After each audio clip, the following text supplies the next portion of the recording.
Have you ever felt like you lived in a completely different world from the people around you? As if you could see things that others cannot see, understand truths that remain invisible to most, and this, instead of being a gift, became an almost unbearable weight. This sensation of always being one step ahead in understanding life, but at the same time profoundly isolated by this very clarity, is something Albert Camus knew intimately. He knew there is a real danger in being more conscious than the very world we live in, a danger that can consume us if we don't learn to navigate this existential solitude with wisdom and courage. Expanded consciousness is like a lit lamp in a dark room where everyone is sleeping. You can see the contours of furniture, the shadows on the wall, the dust dancing in the air. But at the same time, you realize you're alone in this vigil. The world continues spinning in its collective unconsciousness while you remain awake, observing patterns that others cannot perceive, questioning truths that others accept without hesitation, feeling the weight of questions that others don't even ask. This is the condition of those who have awakened to a deeper understanding of existence, but discovered that this awakening comes accompanied by an isolation that can be devastating. Camus understood that consciousness is not always a blessing. When you begin to see through social masks, when you perceive the fundamental contradictions of the human condition, when you recognize the absurd inherent in our search for meaning in a silent universe, you find yourself in a peculiar position. You can no longer participate naively in the collective illusions that keep society functioning. You can no longer accept simple answers to complex questions, nor be content with the distractions that satisfy most people. Your awakened mind demands authenticity, truth, direct confrontation with reality, but the world around you often operates under layers of denial and self-deception.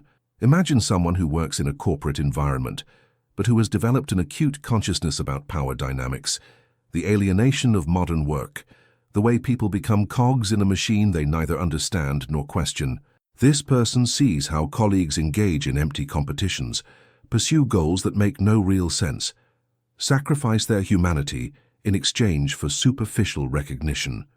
She observes the endless meetings where problems created by the very systems they intend to improve are discussed, witnesses how people repeat corporate jargon without reflecting on their meanings, notices how everyone seems to play roles they didn't consciously choose.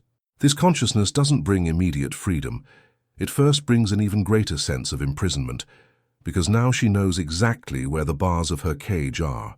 The danger lies not only in isolation, but in the temptation of two equally destructive extremes. The first is bitter cynicism, the decision to completely withdraw from the world and judge everyone around as unconscious, naive, lost in their illusions. This path leads to total isolation, to intellectual superiority that becomes a prison, to contempt that corrodes the soul itself. The conscious person may begin to see themselves as superior, as someone who sees the truth while others live in darkness, and this attitude distances them more and more from the shared humanity that could be their salvation. The second extreme is the desperate attempt to return to unconsciousness, to unlearn what was learned, to force oneself to accept the same illusions that once provided comfort. But as Camus said, we cannot return to the Garden of Eden after eating from the tree of knowledge. Consciousness, once expanded, cannot simply be retracted. Trying to do so results in a life of bad faith, of self-denial, of betrayal of one's own authenticity. The person may try to intoxicate themselves with distractions, dive into superficial relationships, pursue goals they know to be empty, but consciousness remains there, whispering inconvenient truths, creating an internal dissonance that manifests as anxiety, depression, or a constant sensation of living the wrong life. Camus proposed a third path, more difficult, but infinitely more authentic: lucid revolt. This is not violent or destructive revolt, but the revolt that affirms life despite its lack of definitive meaning, that chooses human solidarity despite the isolation of consciousness, that embraces the responsibility of creating meaning even while recognizing the fundamental absurd of existence. The conscious person doesn't need to abandon their clarity nor distance themselves from humanity, but can choose to engage with the world from a place of informed compassion. Think about how this manifests in practice. Someone who has developed consciousness about the illusory nature of many social conventions doesn't need to become a hermit, nor pretend that these conventions have absolute value. They can participate in them, recognizing their character as human constructions, finding in them opportunities for genuine connection, moments of shared beauty, possibilities of alleviating others' suffering. They can see through the superficiality of certain social interactions and still choose to be present, offering authenticity where others offer only masks, bringing depth where others bring only banality. Expanded consciousness also reveals something fundamental about the human condition. All of us, at some level, struggle against the same absurd, face the same fundamental questions about meaning, mortality, freedom, and responsibility. The difference lies in the degree of consciousness of these struggles, not in their presence or absence. When you recognize this, the sensation of isolation can transform into a source of compassion.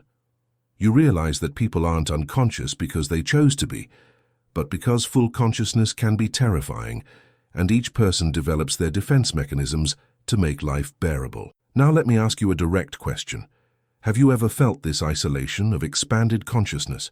Have you ever found yourself explaining something that seems obvious to you, but that people around you cannot understand? If so, write in the comments a simple phrase, "I feel this too." Your response is not just personal sharing, it's a way to break the isolation that consciousness can create.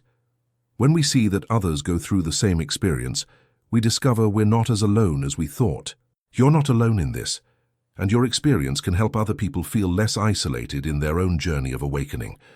The real danger of expanded consciousness is not in having it, but in not learning to navigate it in a healthy way. Camus taught us that consciousness of the absurd should not paralyze us, but free us to create our own values, our own ways of giving meaning to existence. When you realize there is no predetermined meaning to life, you also realize this means you can create your own meanings, can choose your own directions, can consciously decide how you want to live. This freedom is simultaneously terrifying and liberating.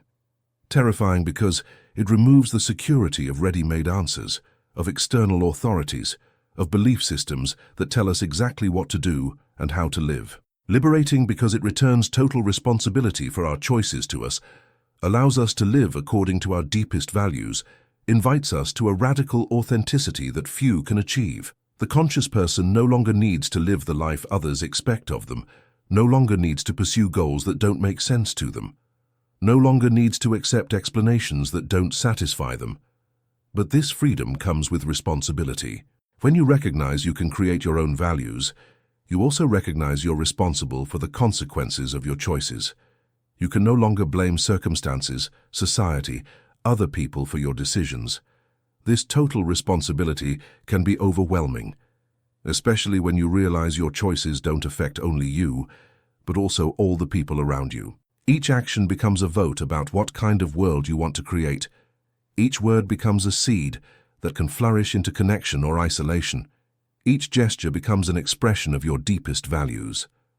Expanded consciousness also reveals the radical temporality of human existence.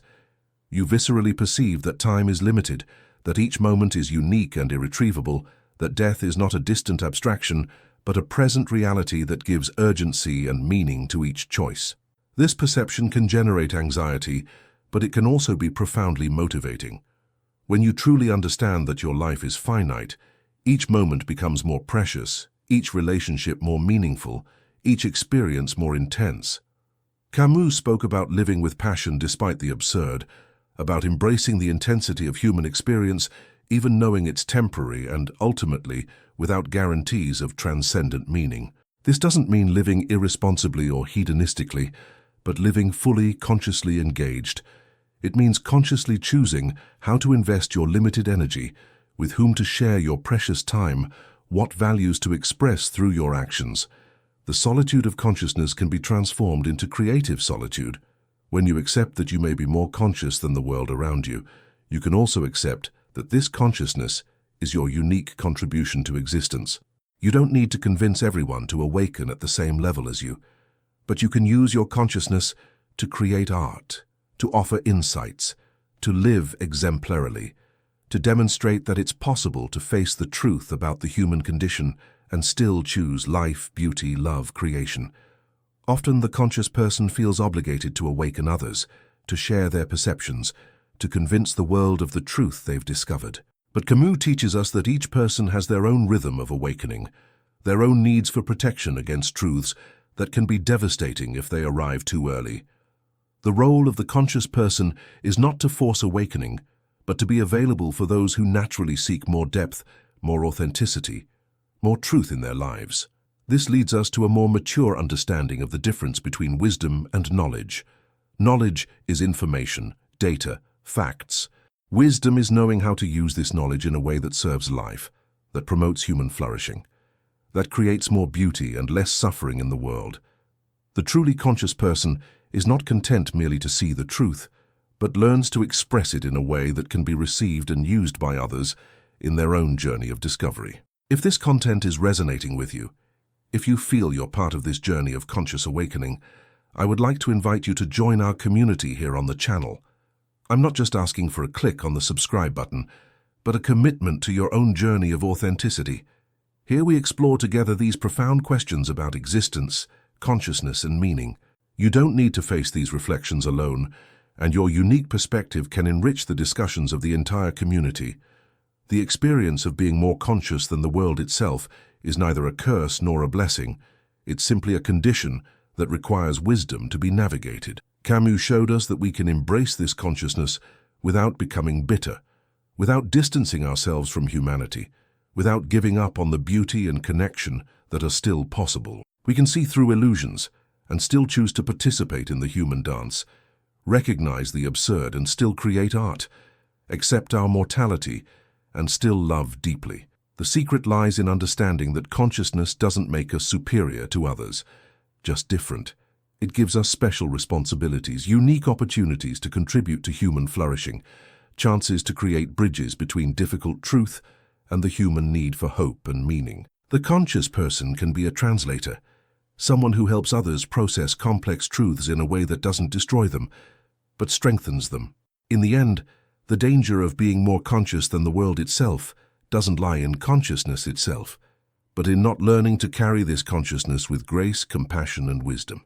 When you accept your condition as an awakened person in a world often asleep, when you choose to use this consciousness to serve life instead of isolating yourself from it, when you understand that your clear perception is a gift you can offer to the world through your actions, words, and example, then consciousness transforms from burden to strength, from isolation to opportunity for deeper and more authentic connection with existence in all its complexity, beauty, and absurd mystery.